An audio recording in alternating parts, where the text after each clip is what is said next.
Bueno, pues nuevamente buenas tardes a todos. Vamos a ver ahora el tercer epígrafe del tercer capítulo, que es el marco metodológico. Ya comentamos, ¿verdad?, que el marco metodológico es el capítulo a través del cual nosotros vamos a determinar cómo voy a hacer realidad mi diseño de investigación, eso que yo proyecté en el capítulo uno y que ya tengo teóricamente en el capítulo 2, pues bueno, ahora ¿cómo lo voy a hacer realidad? ¿Qué tengo que hacer para llevarlo a cabo? Para ir al lugar de los hechos y poder indagar y tener información de primera fuente, ¿verdad? Entonces vimos en el primer epígrafe, el 3.1, todo lo que tiene que ver con los elementos metodológicos importantes de la investigación, ¿no? El nivel de investigación, que dijimos que es el nivel exploratorio. Luego vimos el tipo de investigación que estamos desarrollando, tanto por la fuente como por el propósito que persigue, ¿verdad? Y bueno, vimos lo que es el enfoque que estamos manejando y lo que es mi universo o población, la muestra y el tipo de muestreo que hemos seleccionado para poder determinar la muestra. Y ese fue el primer epígrafe, que es muy importante, ¿verdad? O sea, es breve, pero su importancia es medular en las cuestiones metodológicas, que es lo que le da validez a mi investigación. Y bueno, el segundo epígrafe, el 3.2, tiene que ver con el marco contextual. Yo presento y describo las características geográficas, ¿verdad? Climáticas, biológicas, del contexto donde se está desarrollando la investigación, ¿verdad? Mi baile, la danza o el carnaval, que es mi objeto de estudio, pues bueno, dónde se está desarrollando las actividades socioeconómicas y culturales que hay, fiestas, costumbres, tradiciones, etcétera. Y eso es lo que quedó plasmado y que se tiene que entregar, bueno, ya a lo largo de esta semana, ese segundo tema, ¿verdad? Del capítulo 3. Bueno, ahora vamos con el tercer tema, que son los métodos y técnicas empleados en la investigación. Entonces, tenemos tres niveles o tres tipos de métodos que estamos empleando en toda esta estrategia de investigación. Entonces, vaya, empecemos. Bueno, los métodos y técnicas que se van a emplear o que estamos empleando en esta investigación son de tres tipos. Quiero empezar con los métodos de nivel teórico, que son los métodos que empleamos para construir y consolidar el marco teórico. Es decir, los métodos de nivel teórico son los que me permiten indagar en las fuentes escritas o digitales, ¿verdad? Impresas, y poder analizarlas, sintetizarlas, parafrasearlas y poder constituir el soporte teórico de la investigación. Y yo te presento aquí al menos pues dos tipos de métodos, ¿no? El analítico sintético y el inductivo deductivo. Pero aquí tú puedes agregar algún otro método, no sé, el dialéctico o el método historiográfico, el que tú quieras, ¿sí? Pero lo importante es que te quede claro que en este epígrafe tú me vas a presentar de manera monográfica así las definiciones y las características así muy brevemente, porque tampoco queremos ahí un tratado metodológico. No, no, no. Nada más que tú me digas el método analítico sintético, en qué consiste, qué es, ¿no? El inductivo deductivo. Y dejar bien claro que a ti te quede claro y que lo plasmes en tu documento, que estos métodos nos sirven para toda la indagación bibliográfica, ¿sí? En fuentes impresas o digitales. Y bueno, el segundo grupo de métodos son los métodos de nivel empírico, que son las técnicas y los métodos de recolección de datos que empleamos en la investigación de campo y que nos van a permitir obtener información real acerca de mi objeto de estudio. Los métodos de nivel empírico que vamos a son muchos, pero bueno, vamos a emplear tres, que son la observación, la encuesta y la entrevista. Sí, ahorita vamos a platicar un poquitito más al respecto de ellos, pero que lo que te tiene que quedar claro es que estos métodos son los que empleamos en la investigación de campo y que utilizamos para el diagnóstico del objeto de estudio, precisamente en este capítulo número 3. ¿Sí? Y bueno, que obtenemos, ¿verdad? De los métodos de nivel empírico, todos esos datos, esa riqueza, pues bueno, son los que los tengo que analizar y procesar. Entonces, los métodos estadísticos son los métodos para el procesamiento de los datos. Entonces, como ya vimos que vamos a emplear el enfoque mixto, que es tanto cuantitativo como cualitativo, los métodos estadísticos son los métodos que me sirven para analizar y procesar los datos duros que me arrojan, por ejemplo, la encuesta.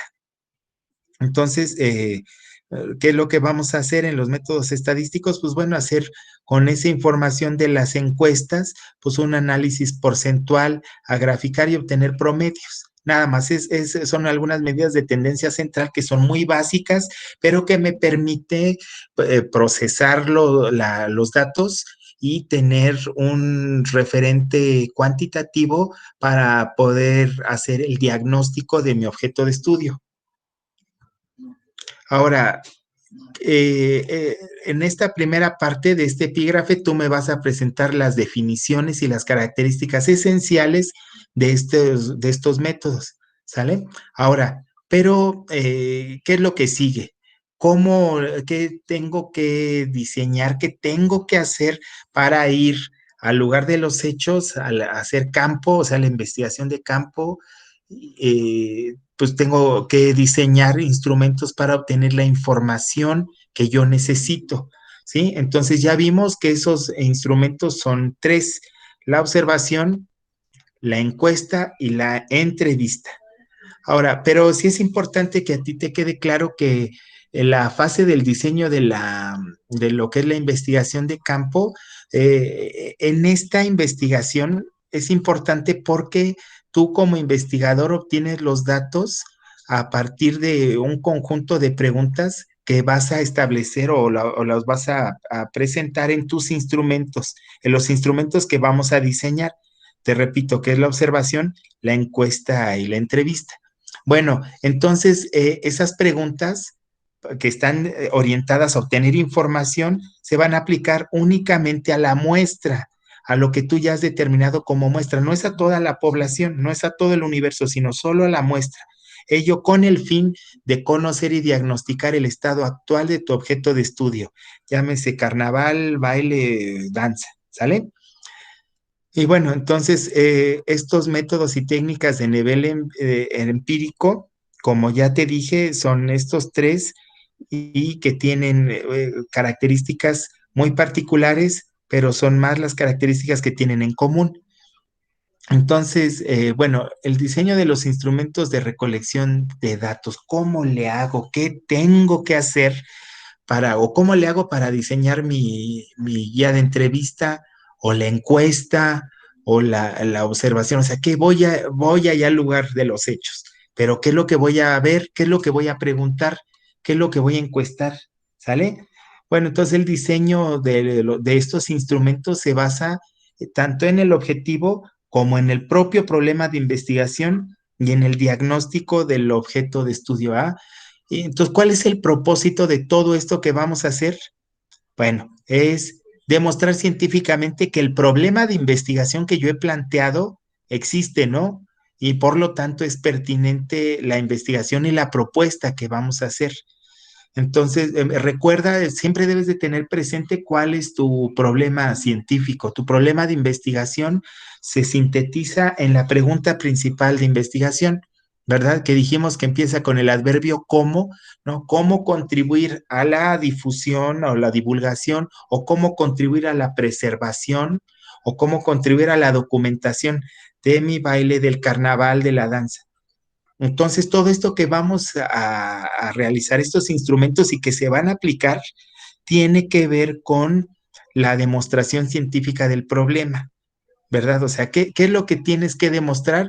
Pues bueno, que no está documentado con la profundidad que amerita tu danza o el carnaval, ¿verdad? Que no hay la divulgación necesaria, que está cayendo en desuso o que ha caído en desuso, ¿verdad? Que no se están documentando las transformaciones que ha venido presentando este fenómeno dancístico en términos de vestuario, en términos de los pasos, en términos de las coreografías o la evolución que va teniendo con respecto de la función social y simbólica, ¿no? Etcétera. Entonces, todo esto que vamos a hacer tiene que ver con el diagnóstico del objeto de estudio y demostrar científicamente que mi problema existe.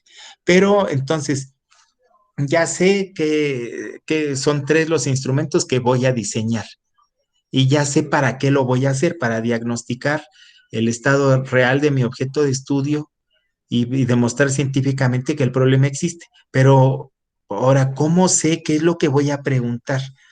¿Verdad? ¿O qué es lo que tengo que observar? Bueno, para ello se establecen categorías e indicadores. Entonces, mire, yo le propongo tres categorías con sus indicadores.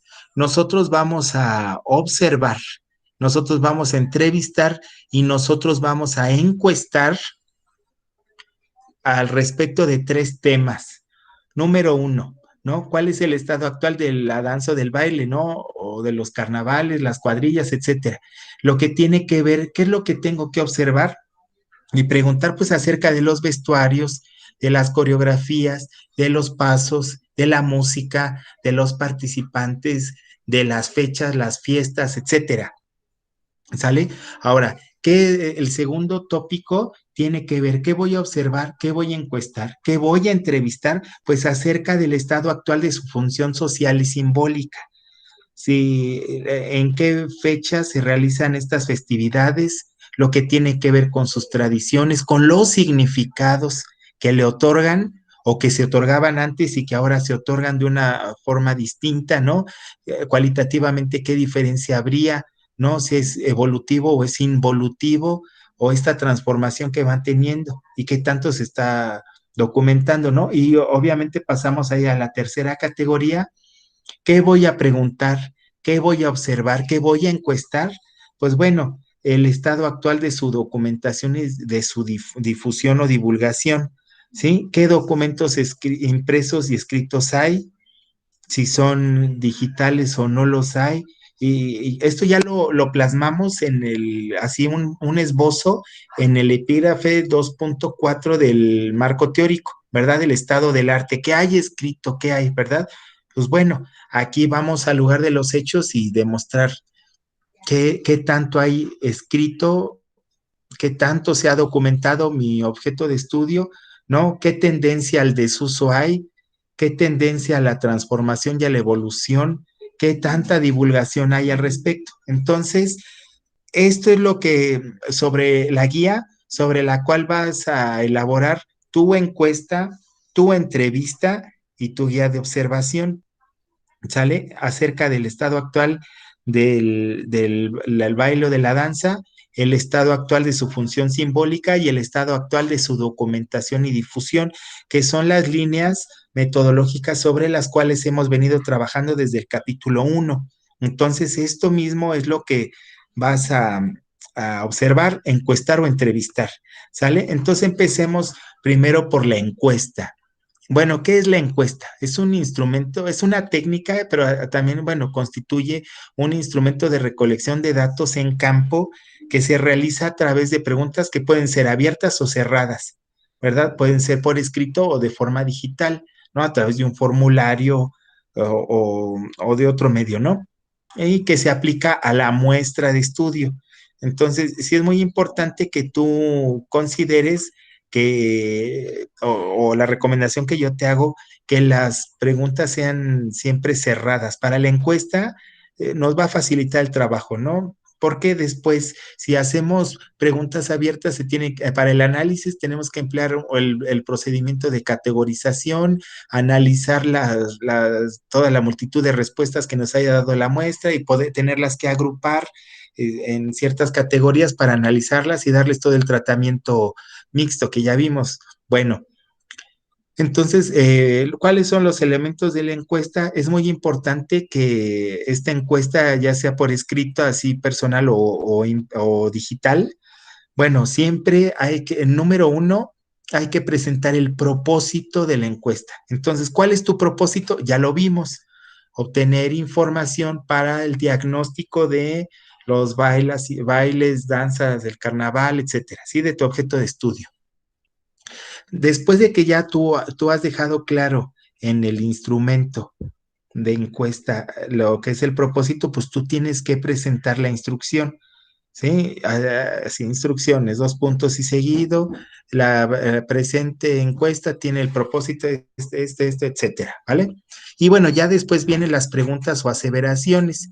Aquí también lo que yo le recomiendo es que se diseñe una escala tipo Likert, es decir, pueden ser preguntas o no, ¿verdad? Pero bueno, también lo que es aconsejable es diseñar aseveraciones, ¿verdad? O sea, no son preguntas, sino enunciados que son aseveraciones y ya se colocan después las respuestas cerradas. Al final, debe de venir el agradecimiento. Sí, es muy importante el ser agradecidos, ¿no? Con el tiempo que nos proporciona la gente.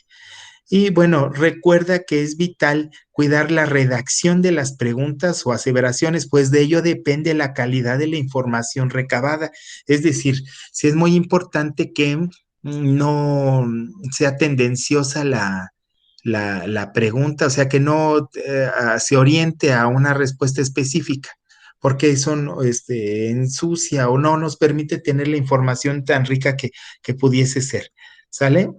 Entonces, para la elaboración de la encuesta, que es el instrumento, el primer instrumento que vas a diseñar, que debe de quedar esta semana, bueno, ya te dije, te recomiendo que sea una encuesta cerrada. Las preguntas o aseveraciones deben redactarse sin tendencia, sin sugerir la respuesta ni ningún tipo de juicio de valor, ¿no? Por ejemplo, ¿no? ¿Está usted en desacuerdo con? O sea, ahí estás orientando a la persona que te diga que no está de acuerdo, sino más bien sería la pregunta, ¿no? ¿Qué opina usted de? Y ya entonces colocamos el resto de la pregunta o de la aseveración, ¿no? Recuerda que debes preguntar sobre cada categoría de estudio. Ya dijimos que son tres: el estado actual del baile o la danza, lo que tiene que ver con el estado actual de la función simbólica, y número tres, el estado actual de la documentación, qué tanto está documentada o no mi objeto de estudio. ¿Sale? Entonces, bueno, aquí te presento un ejemplo, ¿no? De cómo puede ser, está el título, ¿no? Encuesta para la categorización de los sones de la región costa, ¿no? Después viene el propósito, identificar las características, ¿verdad? Agradecemos de antemano su colaboración, instrucciones, responda a cada cuestión, bueno, lo tienes ahí, ¿sale? Viene la pregunta y después están ahí las respuestas. Entonces, yo les aconsejo que lo hagan así, en una tabla, y que la respuesta te la escriban así, cuando es, bueno, impreso, y si fuera en un formulario o de forma digital, pues bueno, ya la misma plataforma te hace el concentrado de respuestas, ¿no? Y si es muy importante, al final te presento una tabla donde vienen las categorías y los ítems o las preguntas que corresponden a cada categoría, ¿no? El estado actual del baile o la danza, de la pregunta 1 a la 10, el estado actual de su función social y simbólica de la 11 a la 15, y el estado actual de su documentación y difusión, pues no sé, de la 16 a la 20. Ahora, sí es muy importante porque la encuesta se aplica a integrantes de la muestra, no a todo el universo. Entonces, siempre me preguntan, bueno, ¿a cuántas personas encuestar? ¿Cuántas preguntas realizar? Entonces, pues bueno, no hay una fórmula ni una medida, ¿no? Ya dijimos que el tipo de muestra es intencional y no probabilístico, es decir, ustedes han determinado su muestra, entonces, en la medida que se apliquen más instrumentos, pues es más rico la información que se pueda obtener, ¿verdad? Ahora, lo importante es que ustedes identifiquen bien quiénes son, ¿no? ¿Quién es la persona ideal que les puede dar la información correcta y que oriente, ¿no? Y no que disperse a la investigación. ¿Sale? Entonces, con respecto de la cantidad de preguntas, pues bueno, sí es importante que no sean mínimas, O sea, tal vez estamos hablando, pues mínimo, o sea, lo menos que puedes preguntar para estas tres categorías, pues estamos hablando de 10 a 12, 15 preguntas, tal vez como mínimo, ¿no? O sea, son tres categorías, pero tampoco que sea una encuesta de más de 50 reactivos, se hace pesadísimo. Y ya la gente te contesta así, pues, al aventón, sin razonar su respuesta. Entonces, sí, que sea una cantidad de preguntas, pues, sobria, no sé, yo le calculo entre 20, 30 preguntas a lo sumo, ¿no? No más porque si no se hace pesado. Pero te digo, no hay fórmula, ¿sí? Sino que depende de qué también preguntes, depende de tu tema, etcétera. Entonces, bueno, este fue el primer instrumento que usted tiene que elaborar sobre la base de las tres categorías e indicadores que hemos establecido y que tú tienes que presentar ya sea en el cuerpo del trabajo, el formato de encuesta o bien en anexos. Recuerda que siempre en el cuerpo del trabajo, si tú vas a presentar el formato en anexos, debe de venir, ¿no? Cuando en este tema que es el 3.3, métodos y técnicas empleados, cuando estás hablando de los métodos empíricos de recolección de datos, tienes que hacer referencia a que la encuesta, su definición y que el formato de encuesta que has diseñado se aparece en anexos, en el anexo número 3 o el anexo 10, etcétera, ¿sale? Pero siempre debe de estar referenciado cada uno de los anexos en el cuerpo del trabajo. Bueno, entonces, la entrevista. Vamos a ver qué es la entrevista. Hay diferentes tipos de encuesta, diferentes tipos de entrevista. Entonces ya dijimos que la encuesta que vamos a emplear es una encuesta cerrada y la entrevista, que es otra técnica de recolección de datos, otro instrumento, vamos a emplear una entrevista semiestructurada. ¿Verdad? Que se va a aplicar a integrantes de la muestra y que sería propiamente a los informantes que tú tienes que has contactado. Entonces, la entrevista como tal es muy importante y se basa sobre la estructura de las preguntas que elaboramos en la encuesta, ¿verdad? Entonces, esta técnica de recolección de datos en campo la vamos a realizar a través de un diálogo, a partir de una guía de preguntas o temáticas a la muestra de estudio. Entonces ya te dije que sobre todo tiene que ver con el informante o los informantes, ¿sí? Bueno, igual, los elementos son, número uno, pues tienes que dejar claro cuál es tu propósito, ¿no? Que es indagar, obtener información, diagnosticar tu objeto de estudio, ¿verdad? Das a lo mejor una instrucción, realizas la charla a manera de diálogo, no de un cuestionamiento, no de cuestionarios. O sea, no vas a cuestionar a las personas, es decir, lo que se busca es que sea a través de un diálogo, de una charla, ¿verdad? El final, pues bueno, hay que agradecer, ¿no? La guía de entrevista, como ya te dije, la vas a obtener a partir de las preguntas de la encuesta y se emplean los mismos tres indicadores y categorías.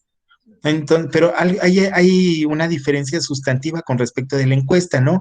Porque aquí estamos platicando con el informante que ahorita, dadas estas condiciones de la pandemia y del aislamiento social voluntario que estamos realizando por una cuestión de salud, pues bueno, esta entrevista semiestructurada puede hacerse a través de alguna plataforma como Skype, Meet o Zoom, tú determinarás cuál.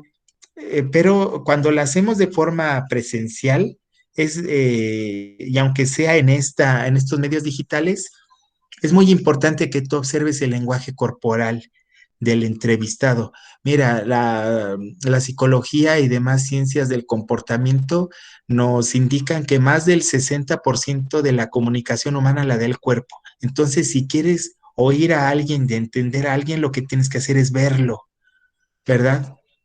Las microexpresiones faciales nos dan indicadores muy importantes de la veracidad de la información, de la emocionalidad, de la vida afectiva y emotiva de la persona con respecto del objeto de estudio. Entonces, a través del movimiento de cejas, tú puedes identificar si la persona ya se molestó, si la persona está aburrida, si la persona está emocionada, impactada, etcétera, a través del movimiento de las cejas. Y lo mismo con el ceño o con la boca. Sí, la boca asume una postura diferente en función de la emoción, si estás enojado, triste, decaído, avergonzado, o sea, la gama de emociones es inmensa. Entonces, lo mismo el lenguaje corporal y lo que te comento de las microexpresiones faciales, ¿verdad? El movimiento ocular, el movimiento de manos, si la mirada te la desvían o no. Esto es perceptible inclusive a distancia. Entonces, también es muy importante que sepas que no hay un gran sesgo el que nos puede dar la tecnología. Tú puedes percibir fácilmente todos estos elementos. Bueno, entonces, esto sí es muy importante que observes el lenguaje corporal. Y bueno, a lo mejor si lo hiciste o si hay chance, recuerda que no estás obligado a hacerlo, ante todo está tu salud, entonces no es necesario que vayas al lugar de los hechos, pero si ya fuiste o si hay la oportunidad mientras no corras riesgo, o sea, ante todo está tu salud y tu integridad, ¿verdad? Pues bueno, siempre que entrevistamos para poder hacer la observación y la audición correcta del lenguaje corporal, pues, se sugiere entre otros teóricos como Cormier y Cormier, que en su libro de fundamentos sobre entrevista conductual, que es literatura especializada en psicoterapia, nos sugieren que haya una distancia de al menos 1.5 metros, ¿no? Y debes de estar muy abusado con tu guía para que sin romper el contacto visual, y que este contacto visual tampoco sea así tan exhaustivo porque la persona se siente incómoda, no se siente observada. Recuerda que debe ser un diálogo. Bueno, debes de ir llevando nota en tu guía de entrevista semiestructurada que no repitas preguntas, es decir, tú lanzas la primera pregunta o la segunda, pero la respuesta que te pueda dar el informante tal vez aborda ya alguna pregunta. Entonces, entrevistadores poco experimentados y poco hábiles hacen preguntas que ya fueron contestadas por los informantes, ¿no? Y luego, pues los inexpertos así rompen contacto visual y están rayando y dicen, ay, no, esta pregunta ya me la contestó. Entonces, eso va en detrimento del profesionalismo y de las habilidades del investigador. Entonces, sí es muy importante estar agudos, estar alerta, observar, no nada más es oír, ¿no? Sino que hay que escuchar, es una escucha activa y escuchar con los ojos, ¿no? Para apreciar el lenguaje corporal. Entonces, bueno, antes de pasar a la observación, sí es importante que sepas que el formato de entrevista semiestructurada que va sobre la base de lo que ya encuestamos, ¿verdad? Va sobre esos tópicos, o sea, nada más que se formula distinto que como fue escrito, pero básicamente las preguntas pues, son las mismas. Entonces, sí es importante que sepas que, eh, pues bueno, de preferencia tienes que solicitar consentimiento para que te permitan grabar esa entrevista. No es ético grabar una entrevista sin consentimiento del informante. Entonces, si se logra grabar y que te digan que sí, pues qué padre, porque en anexos tú debes de presentar toda la transcripción de la entrevista, ¿sí? Y ya en el análisis de datos, pues vamos a ver cómo tienes que ir colocando al hacer el análisis cualitativo, el análisis relatológico de lo que te está comentando el informante o los informantes, bueno, ir presentando pequeños fragmentos del comentario así textual que te da el informante. Eso es rico, eso es metodológicamente muy propio y además que proporciona mucha información y da credibilidad y cientificidad a la investigación que estamos realizando. ¿Sale? Entonces, bueno, este fue el segundo instrumento que vamos a diseñar y que se tiene que aplicar. Como ya te dije, puede ser a través de cualquier plataforma digital, ¿sale? O inclusive por alguna videollamada en WhatsApp o por tu teléfono. Y bueno, el tercer instrumento de recolección de datos es la observación. Entonces, esta técnica de recolección de datos se realiza a través de la observación. Y bueno, hay muchos tipos de observaciones, ¿no? O sea, no nada más es ver, sino que vamos a observar a detalle, de forma muy curiosa. Hay que atisbar, hay que ver más allá, ¿no? Como investigadores debemos ser muy curiosos y no conformarnos con lo que aparentemente se percibe. Entonces hay muchos tipos de observación, la que lo podemos hacer participante o no, pero ahora como estamos mm, a la distancia y con estas limitantes podemos realizar una observación que sería del tipo indirecto. ¿Cómo es eso? Pues bueno, nosotros podemos observar los tres indicadores, las tres categorías que ya dijimos, ¿no? ¿Cuál es el estado actual del baile o de la danza, ¿no? ¿Cuál es el estado actual de su función simbólica y cuál es el estado actual de su documentación? Realizarla de forma indirecta, no tú a través, directamente en el lugar de los hechos, sino que la observación indirecta puede ser a través de fuentes alternas, ¿no? Como lo que te diga la gente, ¿no? El informante o elementos de la muestra o algún otro, a lo mejor algún video que aparezca en YouTube, ¿no? Algún video casero de la festividad o algo que tú pudieses observar y que te permita de forma indirecta, como si estuvieras tú en el lugar de los hechos, hacer estas observaciones de las tres categorías e indicadores que hemos establecido, ¿verdad? Hay digo, de ser posible, ya estando ahí en el lugar de los hechos, algo que es muy rico y que nos dice Díaz San Juan, son los registros narrativos, ¿verdad? ¿Qué son estos? Pues es como un anecdotario, ¿no? Es como un diario. El registro narrativo, bueno, reflejan eventos conductuales tal y como han ocurrido, ¿verdad? O sea, describiendo objetivamente el contexto y de forma comprensiva, ¿no? Es decir, no se trata que lo interpretes. O sea, en el registro narrativo, que es un elemento que yo te sugiero como instrumento de observación en esta técnica, es que tú no nos describas. Hay de dos tipos, ¿no? Uno es el anecdotario, el que tiene que ver con el relato descriptivo de episodios o anécdotas significativas, ¿no? Y la idea consiste en anotar lo que estás viendo o oyendo sin ninguna interpretación, ¿sí? O sea, nada más así tal cual. Es que en cuadrillas lo bailaron o la comunidad lo hace y las mujeres permanecen aparte o eh, los hombres se visten como mujeres y no participa la mujer o se ve al sacerdote, etcétera, etcétera. El fenómeno sociocultural, ¿verdad? Así tal cual. Entonces, el registro narrativo puede ser a través de un anecdotario. Como ya te dije, puede hacerse de forma directa. A lo mejor tú ya fuiste al lugar de los hechos antes de que ocurriera todo esto, o lo puedes hacer de forma indirecta, a través del propio relato que te dé el informante o de algún otro medio digital, ¿sí? Lo importante es saber qué es orientar la percepción, es decir, lo que pregunto, lo que entrevisto, lo que observo, directa o indirectamente, está orientado a partir de mi propósito, que ya dijimos que es diagnosticar y a través de tres categorías e indicadores muy precisos que ya los he abordado.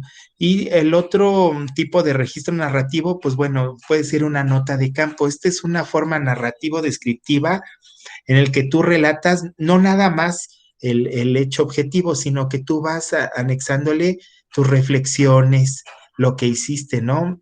Es parecido o es lo mismo que el registro anecdótico, pero este lo complementa a través de tus impresiones, de tus interpretaciones subjetivas de lo que sentiste, etcétera, ¿verdad?